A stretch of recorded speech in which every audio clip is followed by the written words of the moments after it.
Hello guys, আপনারা তোমরা সবাই কেমন আছো? আশা করছি ভালো আছো, আমিও ভালো আছি। Good morning. তবে আমি ভোট দিতে চলে এসেছি আমার বাপের বাড়িতে। আমার বাপের বাড়ি নকশাল বাড়ি। আর আমার এখনো ভোটার কার্ড ট্রান্সফার হয়নি, তো ওই জন্য ভোটার কার্ড ট্রান্সফার হয়নি, বাপের বাড়িতে চলে এসেছে ভোট দিতে। তো এখন বাজে 6:30। তো 7টার থেকে ভোট শুরু হবে। তো ওই জন্য আমাদের একটু বুথটা দূরে, এই জন্য আমি এখন রেডি হয়ে বেরিয়ে যাব, ছেলেকে রেখে যাব। তো চলো, টাটা।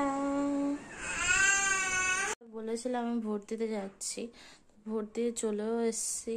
এই দেখো,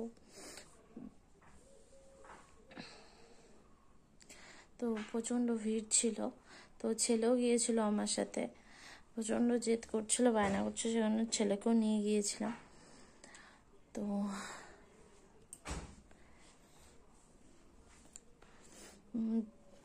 চলো, প্লিজ প্লিজ প্লিজ তোমরা লাইক, কমেন্ট, সাবস্ক্রাইব, শেয়ার করে দিও। টাটা।